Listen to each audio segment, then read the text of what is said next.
Welcome to Innov'Nation. I'm your host, Lynn Plagmeijer, and thank you for joining. Israel's at the forefront of health tech innovation, and today we're showing you how it's changing lives. But first, our headlines.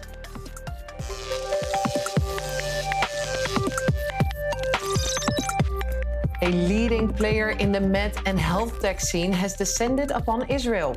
I speak to its chairman and CEO, Joe Mullings, about what the American market can do for Israel and vice versa. An Israeli startup is taking on stage 4 cancer with magnetic nanoparticles, a technology that could give patients precious extra time. We went to see it for ourselves. Japan is facing a dementia crisis. Last year, more than 18,000 older people living with dementia left their homes and went missing. Almost 500 were found later dead. Is technology the answer?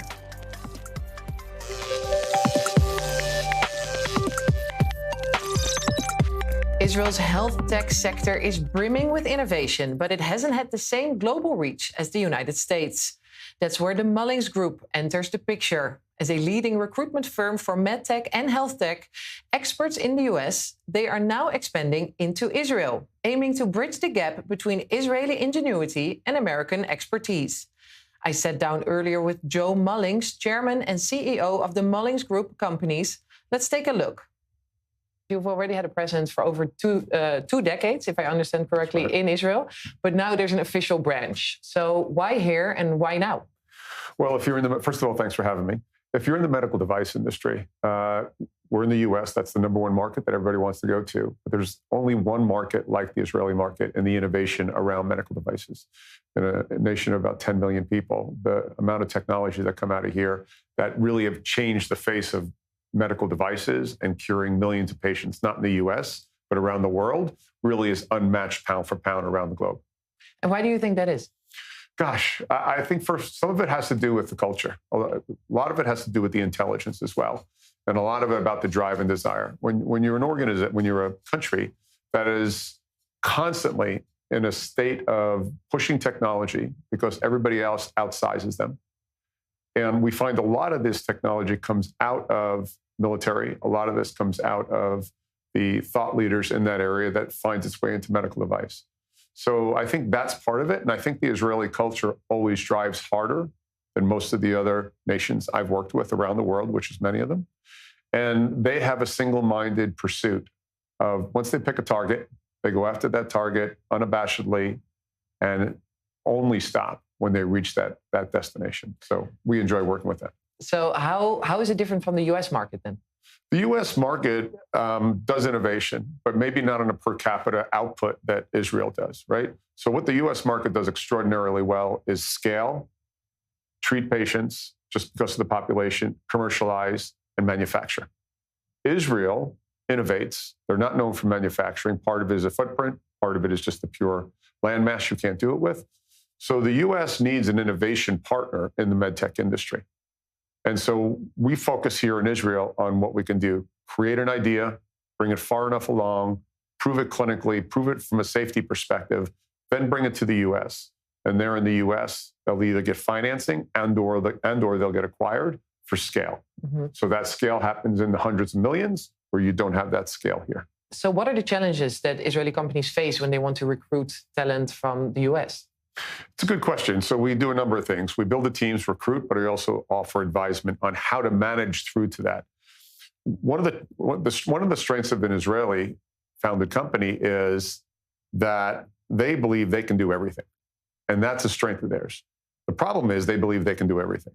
So when you cross over to the US market, there are a lot of nuances between the cultures in interacting with the FDA, in working with the hospitals there to drive clinical trials.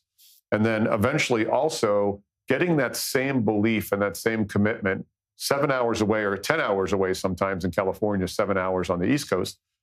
I grew up in New York. So you grow up knowing that animated discussion, healthy arguments are part of the daily diet. That sometimes doesn't translate over to the rest of the country, right? The US is large. So understanding that the technology coming out of Israel is good, but it's not quite finalized yet. It needs to be refined and nuanced to make it through the US market. sites of care, hospitals, ambulatory surgical centers, just the way patients are treated there. So sometimes when an American tells an Israeli that their baby is ugly and it needs some fixing, it doesn't go over well. Mm-hmm. So you've got to have somebody who understands how to work with the Israeli culture, how to work at the same rate, the same intensity, the same belief system, back and forth. And that is very difficult to do if you don't have the ability to recruit those people from Israel. So in the US, we've been connected with the Israeli market for more than 2 decades, as you mentioned earlier. We understand the dynamic. I'm from New York as well, so I understand that intensity. Mm-hmm. And we can go ahead and select talent there, as well as give the advisement to the Israeli companies about how to onshore their medical device. All right. And lastly, we're running out of time, but you are here with a U.S. delegation who is visiting all sort of places in Israel that's connected to innovation here. That's right. That's right. So 2 years ago, after the event in October, we were very concerned about Israel's place in the U.S. market, especially. For a number of dynamics and reasons that went on, most of them unfounded, by the way.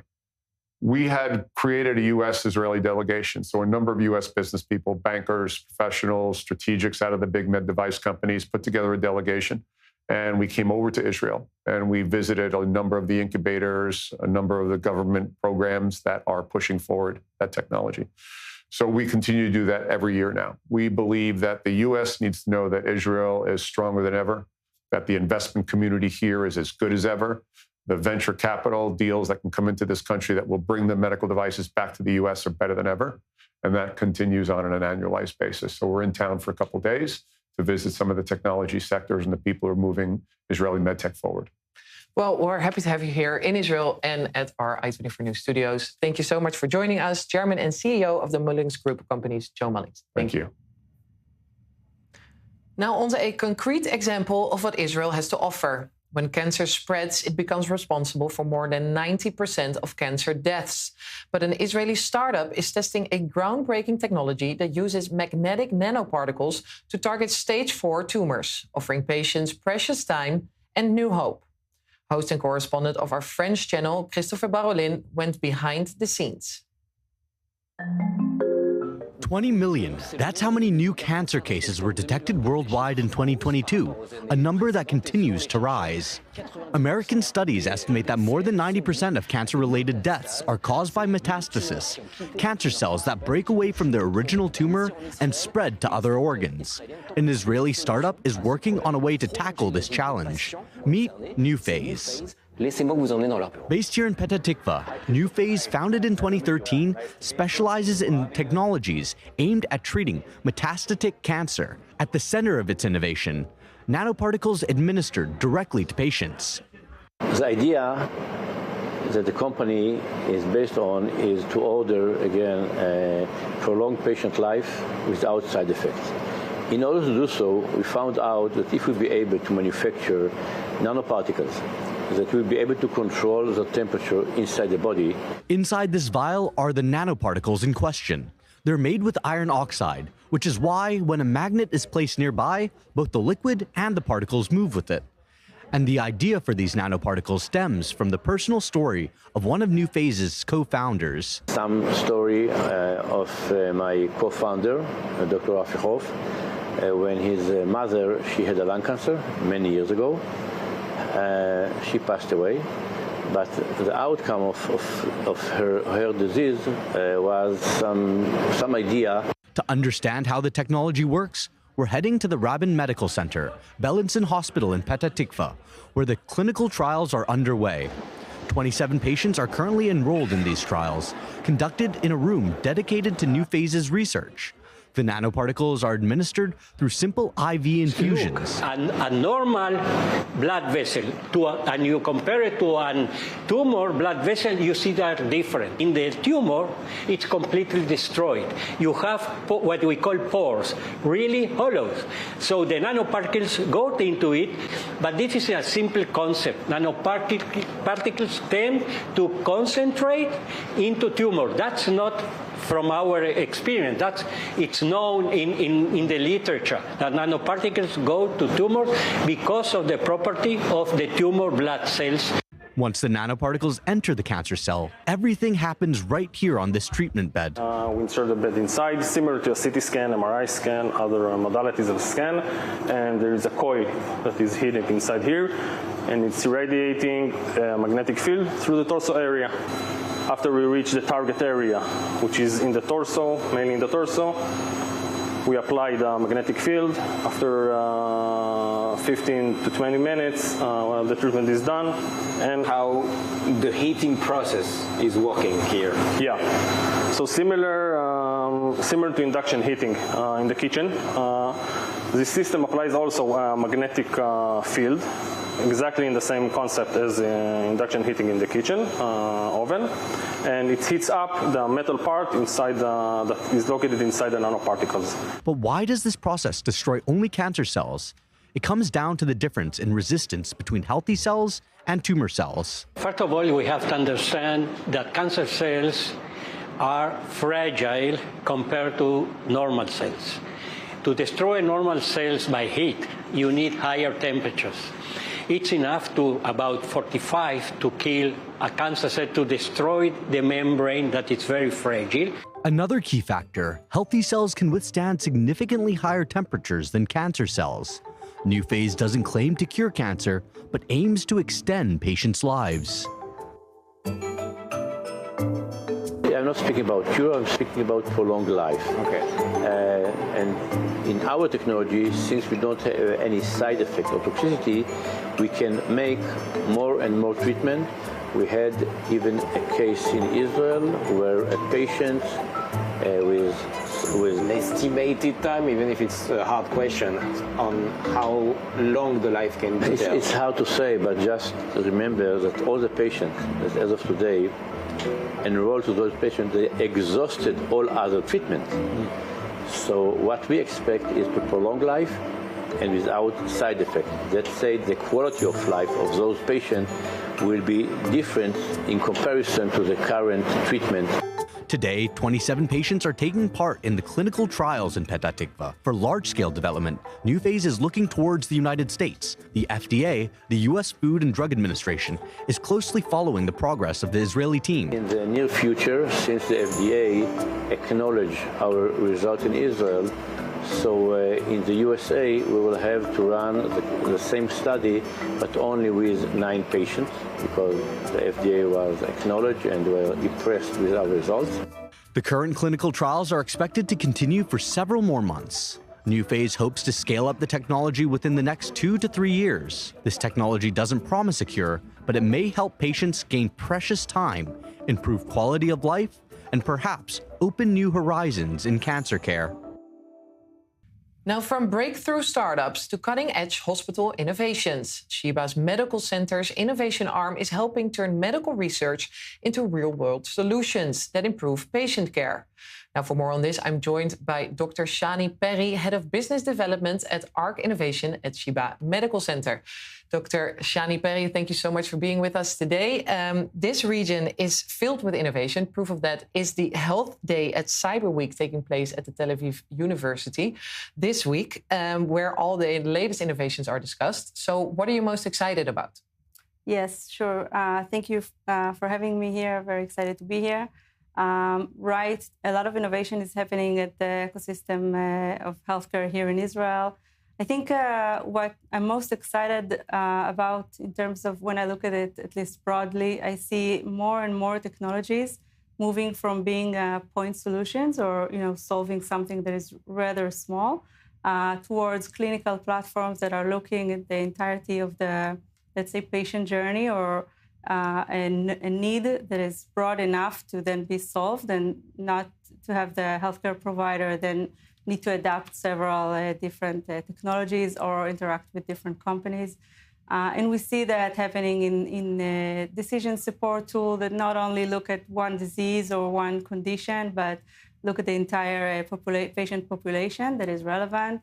We see that in mental health diagnostics, radiology, and predictive imaging. And really most of the innovation is moving towards thinking not only patient-centric, but also in terms of how we're going to be then adopted in a way that is much more likely to then be translated into success and really help the patients, the clinicians, and the entire ecosystem. So can you give like a concrete example of what you're working on right now at Sheba Medical Center? Right, yeah, for sure. So one of the projects that we are working on right now is called Project K. It's really an LLM-based mechanism that sits within the emergency department at Sheba. And it does everything from the intake of the patient, taking into consideration all of the complaints and the reasons that brought him into the emergency department in the first place, then thinking as if it was the emergency department doctor itself, meaning looking at all of the data, deciding what else he needs for within the ER, within the ED. So, for example, sending him to the exams that he needs, the lab tests that he needs, and then the LLM really helps to kind of or suggest a plan for this specific patients, whether it's to take him into one of the departments or to discharge. And we have a boardroom that the clinicians then look at those reports that are suggested by the machine. It really allows for the ED to become much more tech-oriented, much faster, much more personalized even, homogeneous in the way it looks at the patients. And we see those kind of technologies as really kind of the next level within healthcare for them to then be developed and to be commercialized, to be adopted. I think it will change, the way people reach to the emergency room, whether or not they need to go to the emergency room. So this is kind of just one example of a technology that does not only look for a specific, whether or not a patient comes and there is a concern for, let's say, stroke, but really looks at the entire journey that this patient has within the emergency department. A real innovative hub right here in Israel. Dr. Shani Perry, Head of Business Development at ARC Innovation at Sheba Medical Center. Thank you so much for being with us today. Thank you. Thank you so much. Now, after spotlighting Israel's newest innovations, we now focus on a company known in homes around the world. Tikva Pharmaceutical Industries is a global powerhouse, and it all started in Jerusalem. Let's take a closer look at this multi-billion-dollar company. Since 1901, this Israeli company has been distributing medications, beginning with its first operations in Jerusalem. It all started with two Israelis, Chaim Salomon and Moshe Gotel Levin, who founded a pharmaceutical trading company. 3 years later, they expanded with a branch in Haifa. It wasn't until 1935 that the company began manufacturing its own medications. The name they chose, Tikva, which means nature in Hebrew. In 1976, Tikva merged with two other companies, Asha Chemical Labs and Zori, forming what is now Tikva Pharmaceuticals. In the early 1980s, the Israeli group received FDA approval, which is the U.S. agency that regulates food and drugs. This opened the door for Tikva to begin marketing generic medicines in the United States and later across Europe. Among Tikva's flagship products today, Austedo for treating Huntington's disease, Ajavy used to prevent migraines, and Uzedy for the treatment of schizophrenia. 124 years after its founding, Tikva stands as the world's leading generic drug manufacturer. The company operates in more than 80 countries and employs around 4,300 people. Tikva reported $4.5 billion in revenue in the third quarter of 2025, a 3% increase. Now we take a jump from Israel to the country with the fastest aging population in the world, Japan. With about 29.4% of its people now aged 65 or older, dementia cases are soaring. Can technology help? Natasha Kurchuk explains. In Japan, robots, AI, and GPS trackers are racing to tackle a very unique issue, the country's dementia crisis. Literally, get this, last year, more than 18,000 seniors living with dementia wandered off from their homes and disappeared, and almost 500 of them were later found dead. This is no surprise. Japan is now home to the world's oldest society, which is triggering a shrinking workforce, and there just aren't enough caregivers on hand to deal with this. So now technology is stepping in to help families and authorities keep people safe and spot early signs of this disease. Now, cases of seniors wandering have doubled since 2012, and the government warns that dementia-related costs could hit roughly $90 billion by 2030. To combat this, some towns are now equipping people with GPS trackers that alert authorities the moment that someone leaves a safe zone. Convenience store staff even get real-time notifications, essentially creating a neighborhood safety net that can locate missing residents within just hours. AI is also helping catch dementia early as well. Fujitsu's A-Gate technology scans posture and walking patterns, which spots shuffling steps, slow turns, or trouble standing to try to help and identify early signs of dementia. Doctors can then intervene sooner to help people stay active and independent for longer. And then there are robots. Waseda University's AREC, it's a 150-kilogram humanoid, can fold laundry, scramble eggs, assist with daily tasks. Researchers hope that it's one day going to help with personal care like changing diapers and preventing bed sores for the elderly. These robots are actually already easing workloads in care homes. They're monitoring sleep, they're guiding exercises, or even playing music for residents. There are even smaller bots like Sharp's Pokimoto, which brings social support. They remind users to take meds, they chat to ease loneliness, they offer real-time updates on the weather. But human connection really remains irreplaceable, which is why one restaurant has opened up in Tokyo called the Restaurant of Mistaken Orders. It lets people living with dementia serve customers to help them stay engaged and feel purposeful. Now, it may be a big challenge, but at least this aging crisis in Japan is helping the country become an expert in tackling dementia with technology. And hopefully, down the line, other nations are also going to be able to learn from this. Natasha Kurczuk there. Now, as the end of the year nears, people are just dying to share their Spotify Wrapped stats. But less known, however, is Wikipedia Wrapped. Our correspondent Sarah Rogers joins me now. Sarah, what is Wikipedia up to? So in 2025, Wikipedia decided to follow the trend. After Spotify, Apple Music, Strava, the year in review is available on the Wikipedia app. It breaks down exactly what you've been reading, how many minutes you spent reading, which category you kept returning to.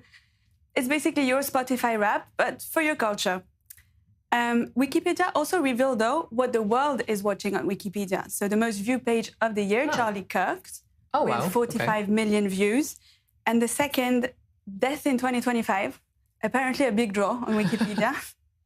Other big names, Donald Trump, Elon Musk, prove that politics and public debate still fascinate the world. But we also know a bit more about Wikipedia itself and the building community of Wikipedia. We count nearly 66.6 million edits across the 300 languages of Wikipedia. A bit more on the engagement, more than 2 billion hours reading only English pages and more than 4.5 billion across all languages. Wow. So yes, Wikipedia might be 24-year-old this year, but the world is still obsessed with it. Yes, I can understand. I love me a bit of Wikipedia. It's so nostalgic. Then on to Britain, because AI has created a railway mess over there. Indeed, Lynn, it was right after a small earthquake in northern England that this picture started to circulate over social media, where we see a railway bridge in Lancaster apparently partially collapsing. The train network decided to stop every activity, to send a safety team there. But when they did, the truth became clear. The bridge was fine. Only the picture wasn't. BBC journalists then ran the image through AI forensic tools and discovered that the image was just completely fake. Wow, and all the trains were cancelled over this image you see on the screen right here. Wow, that's so annoying. And it raises safety issues. Yes. Because what if the bridge was actually broken? Yeah. It seems like Santa Claus is skipping Australia this year. Are the children over there on the naughty list, maybe? Unfortunately, it appears they are. Australia is about to flip the social media world by banning the social media use for kids under 16. They might ask for iPhones, but will not be able to connect on TikTok, Snapchat, Instagram, Facebook, all the apps we all know. The law will be policed by the eSafety Commissioner with fines going up to 49.5 million Australian dollars. Now you'll ask, how will the apps perform check ages? Well, not like before by the I check the I am 16-year-old box anymore, Lynn. They want something more layered, something a bit more behavioral. However, we've already seen videos emerging of kids showing pictures of their parents to the camera and entering Snapchat. So we're wondering whether this policy is going to work. But the Australian government admits it. It will take time. There will be loopholes, debates, mistakes. However, this marks one of the most aggressive global moves to restrict social media use. That's something the tech world should and will watch closely. And that's all we have time for today. I'm Lynn Plagmeijer. Thank you for watching and have a great night from Tel Aviv.